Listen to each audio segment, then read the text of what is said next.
തിരുവനന്തപുരം നഗരസഭയിൽ വർഷങ്ങളായി നടക്കുന്ന അഴിമതികളാണ് വി രാജേഷ് ഓരോ തവണയും പുറത്തേക്ക് കൊണ്ടുവരുന്നത്. അങ്ങനെയാണ് ഇടതുപക്ഷത്തിന് വലിയ രീതിയിൽ ബി.ജെ.പിയോട് കണ്ണൂടാത്ത രീതിയിലേക്കും തിരുവനന്തപുരം കോർപ്പറേഷനിൽ നിന്ന് ബി.ജെ.പി എങ്ങനെയെങ്കിലുമൊക്കെ പുകച്ച് പുറത്തേക്ക് ചാടിക്കാനുള്ള ഓരോ കളികളും അവർ കളിക്കുന്നത്. നിലവിൽ CPM നേതാക്കൾ നടത്തുന്ന അഴിമതികളുടെ ഒരു തെളിവ് ഇപ്പോൾ പുറത്തേക്ക് വരികയാണ്. അതിൽ കോർപ്പറേഷന്റെ ഉടമസ്ഥയിലുള്ള പൂജപ്പുര മുടൽമുകളിലെ കമ്മ്യൂണിറ്റി ഹാളിൽ നിന്ന് ലഭിക്കേണ്ട വർഷങ്ങളായി കോർപ്പറേഷന് ലഭിക്കേണ്ട വരുമാനം ലഭിക്കുന്നില്ല എന്നാണ് ഇപ്പോൾ വി രാജേഷ് പറയുന്നത്. 10,000-കണക്കിന് വാടക ഇനത്തിലാണ് കരാറുകാരൻ വാങ്ങുന്നത്. പക്ഷേ വർഷങ്ങളായി 1 രൂപ പോലും വാടക ഇനത്തിൽ കോർപ്പറേഷന് ലഭിച്ചിട്ടില്ല എന്നാണ് വി രാജേഷ് തെളിവുകൾ സഹിതം ഉയർത്തിക്കാട്ടി പറയുന്നത്. സാധാരണക്കാർക്ക് കുറഞ്ഞ ചെലവിൽ ചടങ്ങുകൾ നടത്തുന്നതിനായി നിർമ്മിച്ച ഈ ആളിന്റെ നടത്തിപ്പും വരുമാനവും വർഷങ്ങളായി ചില പ്രാദേശിക CPM നേതാക്കളുടെ നിയന്ത്രണത്തിലാണ്. ഈ വിഷയത്തിൽ കോടിക്കണക്കിന് രൂപയുടെ സാമ്പത്തിക നഷ്ടമാണ് കോർപ്പറേഷന് ഉണ്ടായിരിക്കുന്നത്. ഹാളിനായി കോർപ്പറേഷൻ നിശ്ചയിച്ച നിരക്കുകളല്ല കരാറുകാരൻ ഈടാക്കുന്നത്.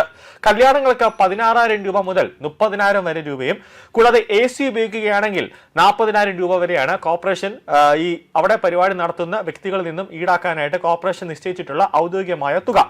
എന്നാൽ വ്യത്യസ്ത നിരക്കുകളാണ് ഓരോരുത്തരിൽ നിന്ന് കരാറുകാരൻ വാങ്ങുന്നത്. ചിലവർക്ക് സൗജന്യമായിട്ട് തന്നെ അവിടെ നടത്താനുള്ള അനുവാദവും ഈ കരാറുകാരൻ കൊടുക്കുകയാണ്. ഹാൾ വാടകയ്ക്ക് എടുക്കുന്നവർക്ക് കോർപ്പറേഷന്റെ ഔദ്യോഗിക സീലുകൾ അല്ലെങ്കിൽ ഔദ്യോഗിക സീല് പതിച്ച രസീതുകളാണ് കൊടുക്കേണ്ടത്. പക്ഷെ അതൊന്നും കരാറുകാരൻ നൽകുന്നില്ല. ഇനിയിപ്പോൾ ആ ഹാള് ബുക്ക് ചെയ്ത് പരിപാടി നടത്താനായിട്ട് ഒരു വ്യക്തി വരികയാണ്. ആ കരാറുകാരനെ സമീപിക്കുകയാണെങ്കിൽ രസീത് ചോദിക്കുമ്പോൾ ആ കരാറുകാരൻ കൊടുക്കുന്നത് കോർപ്പറേഷന്റെ പേരോ അല്ലെങ്കിൽ സീലോ ഇല്ലാത്ത കരാറുകാരൻ സ്വന്തമായി അച്ചടിച്ച രസീതുകളാണ് ആ വ്യക്തിക്ക് നൽകുന്നത് എന്നാണ് ഇപ്പോൾ വി രാജേഷ് തന്നെ പറയുന്നത്. CPM നേതാക്കളുമായുള്ള അടുത്ത ബന്ധം കാരണം പരസ്യമായ ലേലം വിളികളല്ലാതെ വർഷങ്ങളായി കാരക്കാമണ്ഡപം സ്വദേശിയായ കരാറുകാരനാണ് ഹാൾ നടത്തിപ്പ് നൽകി വരുന്നത്. CPMന്റെയും പോഷക സംഘടനകളുടെയും പരിപാടികൾക്ക് വാടക വാങ്ങാറില്ലെന്നും ആണ് പറയുന്നത്. വിഷയം ശ്രദ്ധയിൽപ്പെടുത്തതിനെ തുടർന്ന് മേയർ വി രാജേഷ് ഹാൾ സന്ദർശിക്കുകയും നടത്തിപ്പിൽ സുതാര്യത ഇല്ല എന്ന് ബോധ്യപ്പെടുകയും ചെയ്തിട്ടുണ്ട്. തുടർന്ന് ഹാൾ പൂട്ടുകയും കരാറുകാരിൽ നിന്ന് താക്കോൽ തിരികെ വാങ്ങുകയും ചെയ്തിട്ടുണ്ട്.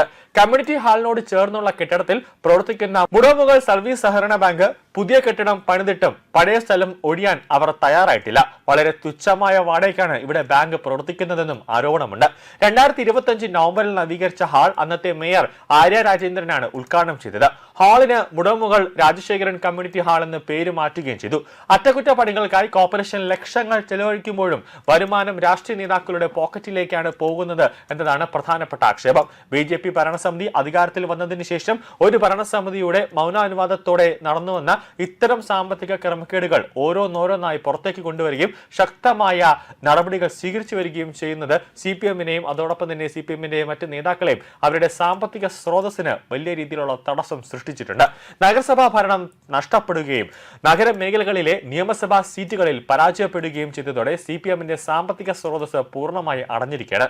കോർപ്പറേഷൻ മുൻ ഭരണസമിതി ചെയ്തു കൂട്ടിയ അഴിമതികൾ ഓരോന്നോരോന്നായി പുറത്തു വരുന്നതും CPMനെ വല്ലാതെ പ്രതിസന്ധിയിലാക്കുന്നുണ്ട്. അതിൽ നിന്നും കരകയറാനുള്ള ശ്രമമാണ് BJP നേതൃത്വത്തിലുള്ള ഭരണസമിതിക്കെതിരെ CPMന്റെ നേതൃത്വത്തിൽ നടക്കുന്ന സമരങ്ങളും ഈ തട്ടിക്കൂട്ട് നാടകങ്ങളും.